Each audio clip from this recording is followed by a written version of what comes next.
retenir dans l'actualité de ce mercredi, la participation du président de la République Faure Essozimna Gnazingbe à la réunion de haut niveau organisée à New York à l'occasion du 50e anniversaire du PNUD. Occasion pour le chef de l'État d'avoir l'accord de l'agence onusienne pour soutenir le programme d'urgence de développement communautaire PUDC adopté le 13 janvier dernier en Conseil de ministres au Togo.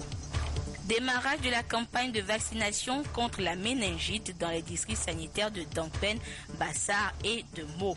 5 jours pour vacciner les enfants contre cette maladie dans les zones les plus touchées depuis le mois de janvier. Et puis nous irons à la découverte des réformes introduites dans le fonctionnement des chambres commerciales. Une initiative du gouvernement qui veut redorer le blason de l'instrument juridique au Togo. Voilà pour les principales articulations de cette édition. Bonsoir à toutes et à tous. D'abord, au courrier départ du chef de l'État, le président de la République a adressé un message de félicitations à l'émir de l'État du Koweït, son Altesse Cheikh Sabah Al-Ahmed Al-Jaber Al-Sabah, à l'occasion de la commémoration de l'anniversaire de la fête nationale de ce pays. Tout en implorant Allah le Tout-Puissant sur ce peuple, le chef de l'État a émis le souhait de voir les relations d'amitié et de coopération entre les peuples togolais et koweïtiens se renforcer davantage. Je vous le disais en titre, le programme des Nations Unies pour le développement PNUD a 50 ans cette année.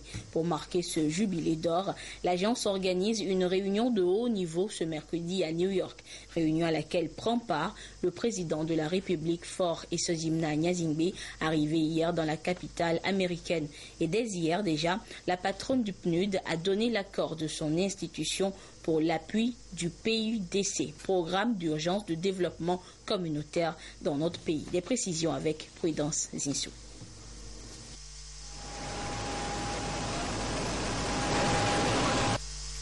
Le programme d'urgence de développement communautaire initié par le chef de l'État Faure Gnazingbe a été particulièrement au centre des attentions au siège du PNUD à New York. Ce programme vient en complément à celui d'appui aux populations vulnérables. Le défi est de contribuer à l'amélioration significative des conditions de vie des populations dans les zones peu ou mal desservies. Cet engagement du chef de l'État à réduire l'état de vulnérabilité des populations a été donc salué par le PNUD à travers un échange de documents entre le président Faure Gnazingbe et l'administrateur du PNUD, Hélène Clark, qui a apprécié à sa juste valeur cette vision du chef de l'État. Le PUDC est fortement appuyé par le PNUD. Les modalités de sa mise en œuvre étaient également au cœur des échanges entre le président de la République et Abdoulaye Mandiaye, directeur Afrique du PNUD. Sa présence est un témoignage un peu de l'excellence des relations qu'il y a entre le PNUD et le Togo. Excellence des relations qui s'est traduite un peu par la signature du projet programme d'urgence de développement communautaire signé hier à Lomé et dont les documents de projet ont été échangés aujourd'hui officiellement cérémonieusement entre le président Faure et l'administrateur Hélène Clark. C'est un programme d'urgence qui est une première après celle du Sénégal. Et l'intérêt de ce programme, c'est que les résultats sont visibles en moins de 6 mois. Et c'est là la notion d'urgence. Parce que, comme je dis souvent, en Afrique, le développement est une course de marathon que nous devons courir avec un mental de sprinter. Et le PUDC un peu est une philosophie qui épouse un peu ce mental de sprinter. Il faut aller vite dans le développement. Donc je voudrais saluer l'initiative du président de vouloir mettre rapidement ce programme en marche et pour compter sur le PNUD. Le PNUD va appuyer le programme et va aider le gouvernement à assurer une mobilisation de ressources beaucoup plus large que les ressources injectées déjà par la partie nationale qui sont déjà assez substantielles. Le directeur Afrique du PNUD a également salué l'excellence des relations de coopération entre le PNUD et le Togo. Il a fait l'historique de cette coopération et a réaffirmé le soutien du PNUD au Togo. C'est un partenariat qui a toujours été là dans tous les moments, dans les moments difficiles que le pays a traversés et dans les moments de sortie de crise et dans l'accompagnement maintenant dans le processus de développement. Donc comme le dit le président lui-même, le PNUD a été main dans la main avec le Togo dans son spectre d'expérience de la crise à la reprise et au développement. Et donc cette amitié va se renforcer par l'élargissement et l'approfondissement de notre coopération. Le ministre Kossi Assimedou, chargé de la planification et du développement, s'est félicité de l'engagement du PNUD à aider le Togo dans la mobilisation d'autres partenaires pour la mise en œuvre du PUDC.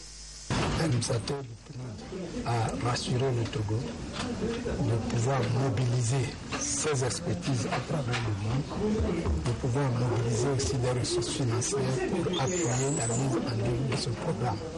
Le PUDC mobilise un montant global de l'ordre de 150 milliards de francs CFA.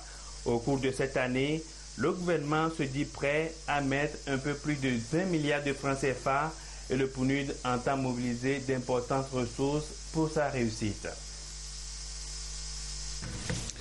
Le président de l'Assemblée nationale, Dama Dramani, se rendra le 2 mars prochain à Ouagadougou, au Burkina Faso, pour assister à la session inaugurale du nouveau Parlement burkinabé. Une invitation qui lui a été remise ce mercredi par le premier vice-président du Parlement du Faso, Stanislas Sankara, à la tête d'une délégation reçue ce jour. À sa suite, le président de l'Assemblée nationale a également conféré avec le directeur de l'ONU-SIDA au Togo sur les perspectives de lutte contre la pandémie en cette année 2016. Nous écoutons les deux personnalités au sorti de l'audience au micro de Gérard Lagoudou.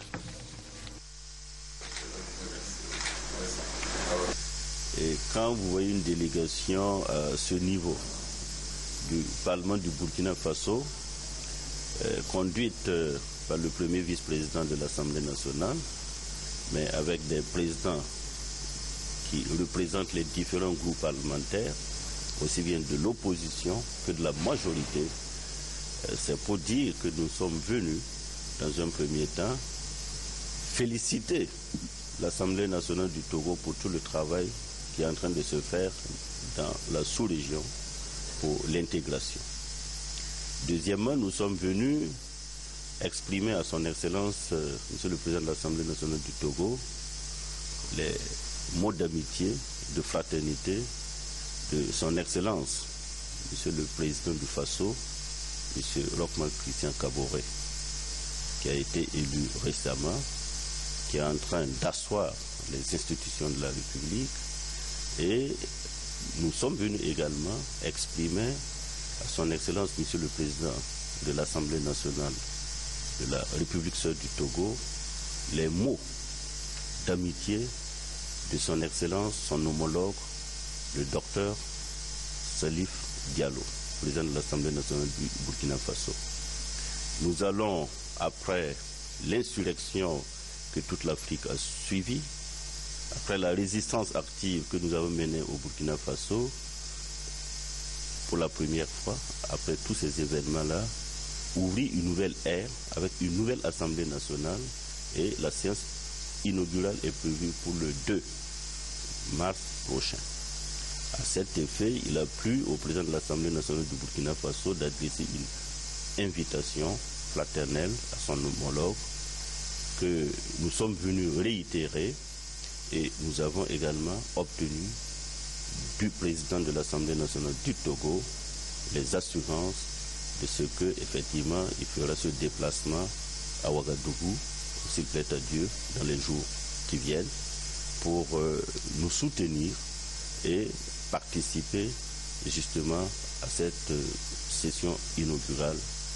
Cette rencontre de ce matin, c'est dans le cadre de la rencontre des séances de travail qu'on a de manière annuelle avec le président du Parlement et le bureau du Parlement. D'une part, pour le rendre compte de nos activités quand même au niveau du pays. la redevabilité, mais aussi pour le rendre parler un peu des perspectives et de l'actualité du VIH au niveau du pays et au niveau mondial. Donc l'entretien de ce matin était vraiment fructueux. On a eu abordé les priorités donc du Togo en matière de lutte contre le VIH, mais on a surtout abordé la question du sommet de haut niveau donc, qui aura lieu en juin 2016 à New York, dans laquelle l'ONU-SIDA avec les chefs d'État et de gouvernement et tous les autorités des différents pays membres vont aborder la question de comment on voit le VIH pour les 4 prochaines années afin qu'on puisse arriver à la fin du VIH d'ici 2030. Dans la droite ligne de la modernisation de la justice et de l'amélioration du climat des affaires au Togo, des chambres commerciales ont été créées au niveau du tribunal de première instance et de la cour d'appel de Lomé.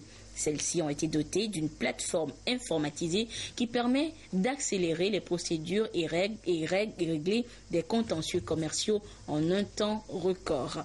La plateforme a commencé à fonctionner depuis quelques mois. La célérité tant recherchée est-elle de mise? Les réponses dans cette enquête signée Augustin Kossi et Aimé Abel. La plateforme de gestion informatisée des contentieux commerciaux, quelques mois après son opérationnalisation effective, permet de noter des avancées significatives dans le traitement des dossiers. Greffiers, juges, sténotypistes, tous ont été formés et donc sont à l'aise dans l'utilisation du système, ce qui induit une certaine qualité dans les décisions rendues. La spécialisation de ces acteurs et la célérité constituaient les principaux défis. Aujourd'hui, les premières victoires sont enregistrées à ces deux niveaux et sur les 315 dossiers enregistrés, 90 ont déjà été vidés dans un délai moyen de 66 jours. Qu'est-ce qui intéresse l'investisseur national ou étranger par rapport à la justice? Ce qui l'intéresse, c'est que lorsque le contrat est en train d'être exécuté, il peut y avoir des difficultés. Et ces difficultés peuvent déboucher sur un litige. Et ce litige, avant, quand ça arrivait au tribunal, ça pouvait passer 300 à 500 jours. Aujourd'hui, en moins de 100 jours, il a sa décision. C'est ça qui l'intéresse. Cette célérité qui est de mise aujourd'hui est due aux différentes innovations qu'apporte la plateforme. La mise en place des téléprocédures permet un gain de temps, rend les chambres commerciales efficaces et compétitives grâce à l'application Forseti. La salle d'audience aujourd'hui comporte des écrans où tout ce qui se dit dans la salle il y a un reportage et il y a une catégorie de greffiers que nous appelons les sténotypistes et qui saisissent tout ce qui se dit et ça se voit sur l'écran. Tout le monde suit ce qui se dit à l'audience. Et donc, à la fin de l'audience, on a le rapport. Donc, le juge, il part. Il a le rapport d'audience. Dès qu'il va sur la plateforme, il peut accéder, quand il veut se souvenir des débats pour traiter son dossier, il a le rapport.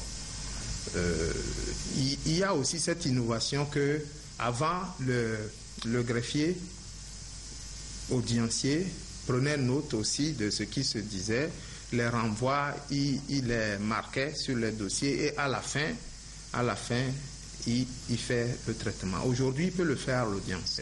Nous voulons et nous sommes en train de le préparer. Le justiciable aussi pourra consulter la plateforme pour savoir à quel niveau se trouve son dossier. La mise en service des chambres commerciales s'inscrit dans le vaste chantier de modernisation de la justice dans le but de rapprocher la justice du justiciable, assainir le climat des affaires, inspirer confiance aux opérateurs économiques tant nationaux qu'internationaux. Le gouvernement, soutenu par les magistrats, est en train de se battre pour changer les choses, pour ramener la confiance qui est perdue, pour que les hommes d'affaires, les nationaux comme étrangers, puissent avoir confiance en notre justice. Et nous les rassurons que quelque chose est en train d'être fait et de se débarrasser des préjugés et de chercher à voir comment ça se passe aujourd'hui. Et je suis confiant, nous irons de là. Le processus progressivement va se décliner vers de nouvelles étapes. Prochainement, les avocats pourront eux aussi entrer plus facilement dans le mécanisme. Depuis leur bureau, ils pourront introduire leurs assignations, toujours dans le but de faire accélérer les procédures. Et parlons toujours des affaires. L'Office togolais des recettes OTR poursuit sa campagne de sensibilisation sur les marchés publics. Hier, les responsables étaient dans les marchés de Kégué et de Baie. La cible, les vendeurs et revendeuses à convaincre sur la nécessité de payer les impôts. Sonia Minikbou, Esther Laclé. L'Office togolais des recettes OTR se rapproche davantage des contribuables grâce à sa cellule de communication et d'éducation. Des sensibilisations sont faites dans plusieurs marchés de Lomé pour amener les commerçants à un consentement volontaire à l'impôt. C'est le cas ici du marché de Kégué et de celui de Baie, où les commerçants sont renseignés sur le bien fondé de l'impôt. Oui, aujourd'hui, les gens de l'OTR et l'OTR sont venus nous rencontrer, nous les femmes de Kégué-Sa. C'est nécessaire de payer les impôts. Leur but, c'est que tout le monde puisse mettre la main pour qu'après tous nos enfants ne souffrent pas. Donc c'est pourquoi nous aussi, on a vu que c'est une bonne chose. On n'avait pas compris ça comme ça. C'est maintenant qu'on est venu nous informer. De temps en temps, quand ils viendront nous informer sur les problèmes là, comme c'est selon comme tu vends, qu'on va fixer le taux, c'est pas problème. La division éducation des contribuables veut à travers cette sensibilisation être plus proche des contribuables et créer un partenariat entre elle et ces derniers. Nous avions entretenu ce matin les revendeurs et revendeuses des marchés de Kélégougan et de Kégué par rapport à ce que c'est que l'impôt. Nous leur avions expliqué à quoi sont destinés les fonds collectés par l'Office togolais des recettes. Mais nous espérons que cette sensibilisation va développer en eux le civisme fiscal. Au niveau du marché de Baie, il y a deux catégories de contribuables. La première catégorie est composée de ceux qui sont des détenteurs des boutiques et magasins. Et traditionnellement, ils viennent dans chaque année accomplir leurs formalités administratives en vue de la liquidation des taxes et impôts qui leur sont dus. Il y a une deuxième catégorie que nous appelons communément les étalagistes. Et dans cette deuxième catégorie, nous avons en grande majorité les femmes qui sont des revendeuses de légumes et de divers. À cette dernière, c'est l'administration fiscale même qui se déplace à leur niveau chaque fin d'année pour effectuer ce que nous appelons les perceptions sur le marché. Et nous sommes venus pour leur expliquer les mécanismes de calcul de ces impôts et les différentes échéances de paiement. Cette sensibilisation a également permis à ces revendeurs de mieux connaître l'OTR, les raisons de sa création et son fonctionnement. La tournée se poursuit dans les autres marchés de Lomé de l'intérieur du pays avec les mêmes objectifs, amener les commerçants à accepter l'impôt comme un devoir citoyen.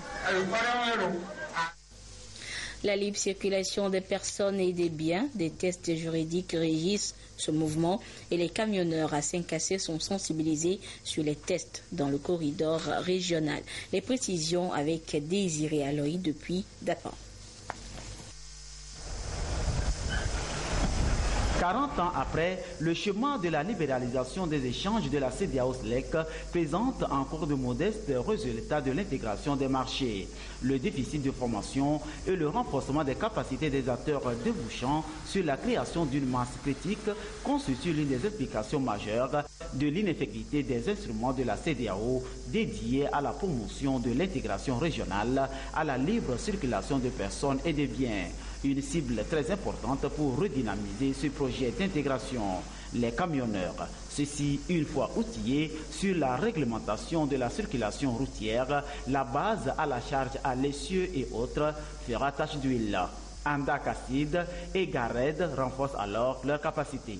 Et après Lomé, nous avons jugé nécessaire de nous déplacer à Saint-Cassé, venir discuter avec les camionneurs, les former, les sensibiliser également sur les règles qui les concernent directement. Parce qu'au cœur de l'intégration régionale, nous avons jugé qu'il y a les camionneurs. Parce que le commerce régional repose sur...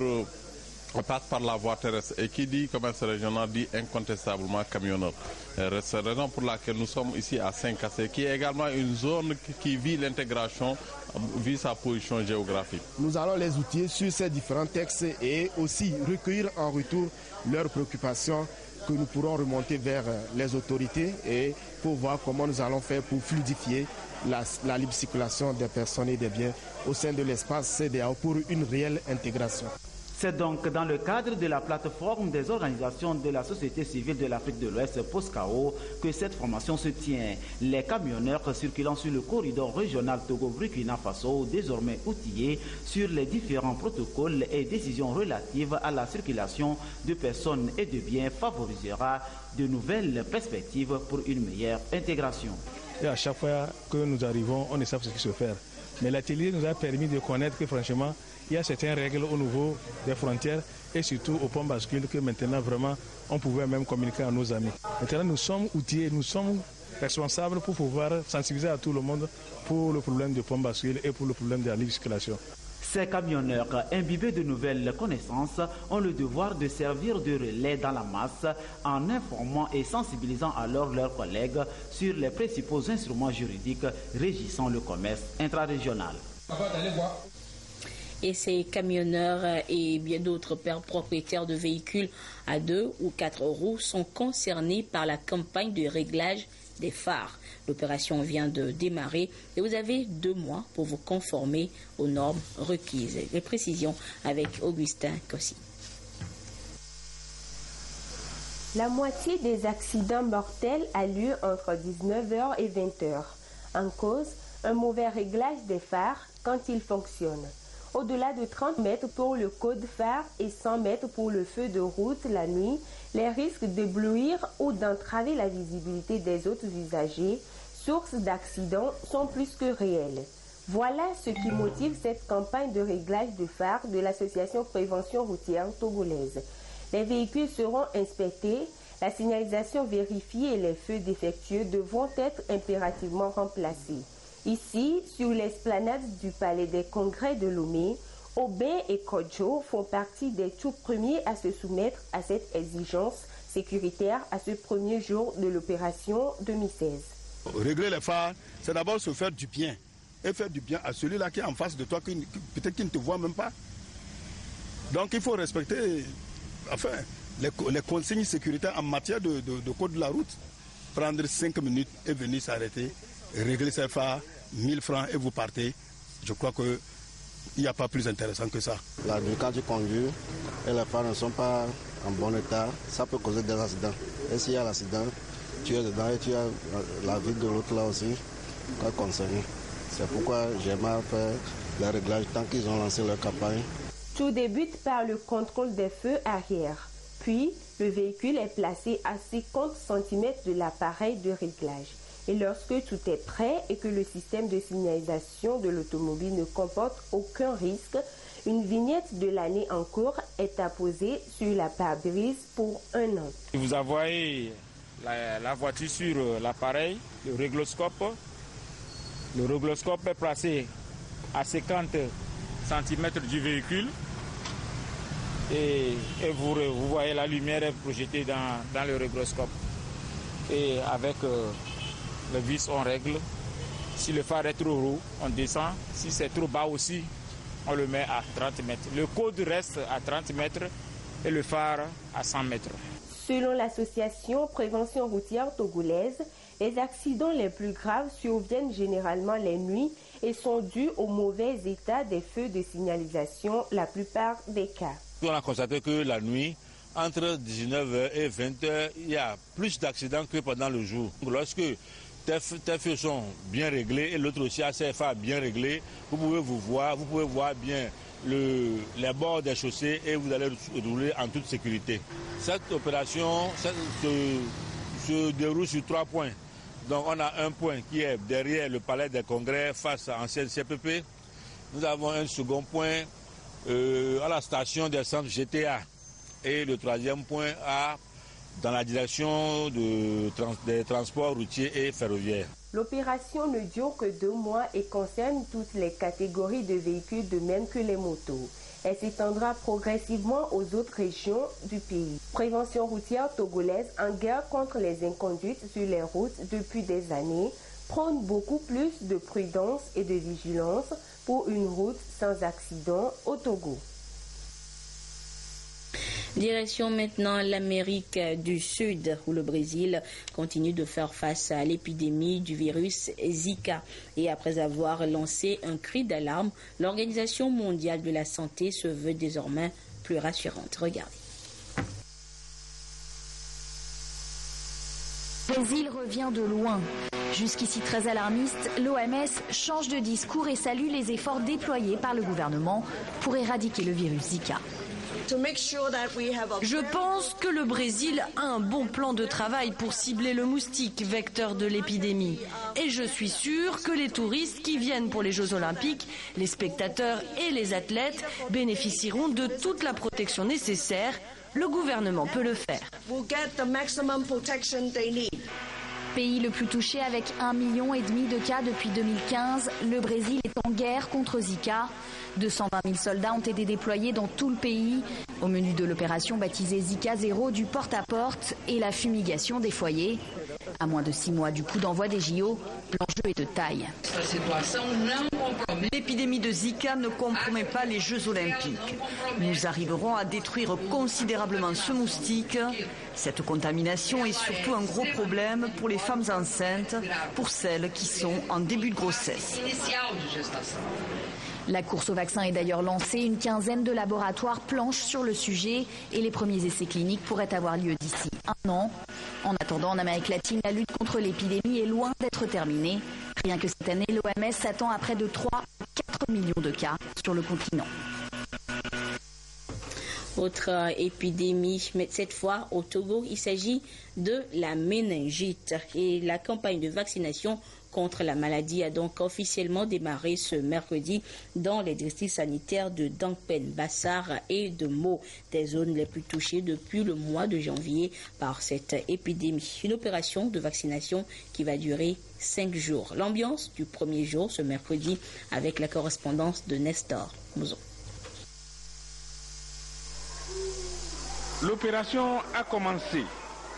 Pendant 5 jours, les populations de la sous-préfecture de Mo, des préfectures de Bassar et d'Angpen seront immunisées contre la méningite suite à l'épidémie qui sévit dans les régions centrales et Kara. La tranche d'âge ciblée est de 2 à 29 ans. Ici, nous sommes dans le secteur de Tcharkbanga. Nous sommes encore plus précisément à l'école publique, à l'école primaire publique de Tcharkbanga. Donc, dans l'ensemble, on est arrivé ici depuis 7 heures.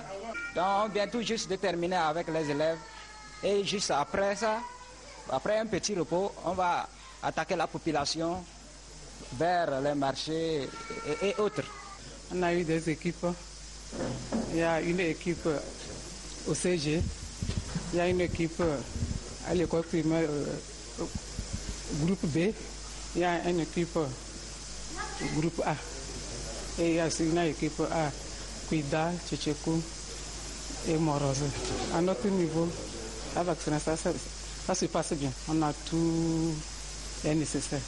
Se faire vacciner, c'est se prémunir contre la maladie. Les bénéficiaires de cette campagne en sont bien conscients.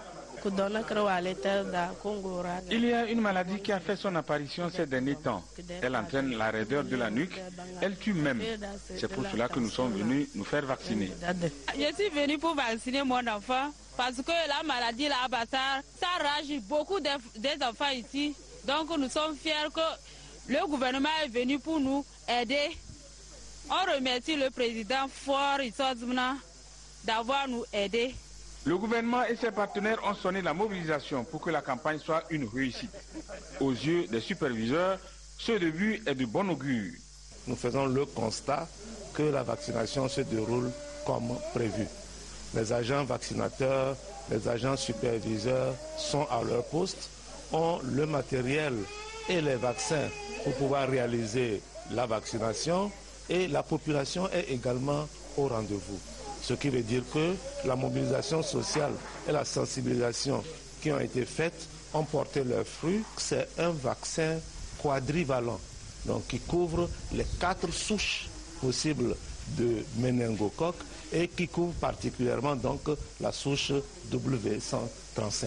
Donc l'efficacité du vaccin est totalement garantie. La vaccination va se poursuivre jusqu'à dimanche. Selon les prévisions, elle va toucher près de 234 000 personnes.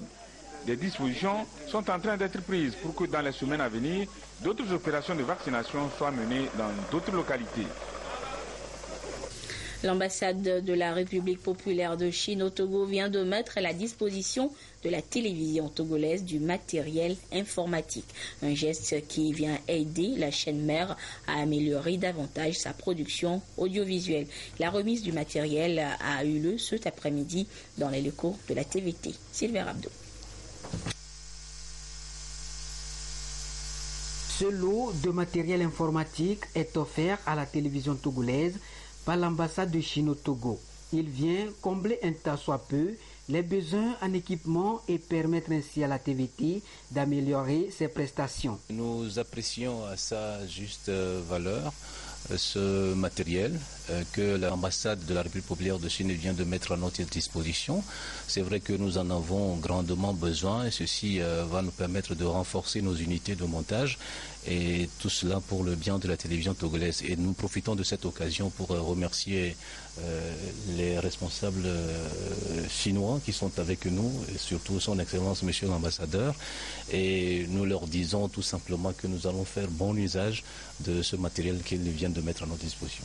Le geste est l'illustration d'une bonne relation d'amitié et de coopération entre la Chine et le Togo. Chaque année, au sein de notre portée, on a toujours essayé de voir ce qu'on peut faire pour les soutenir, pour développer le secteur des médias. Donc cette fois-ci, on est venu pour faire un petit geste. J'espère que ce lot de matériel pourrait les soutenir un peu dans leur travail quotidien. Le matériel vient également consolider les efforts du Togo dans le système de numérisation.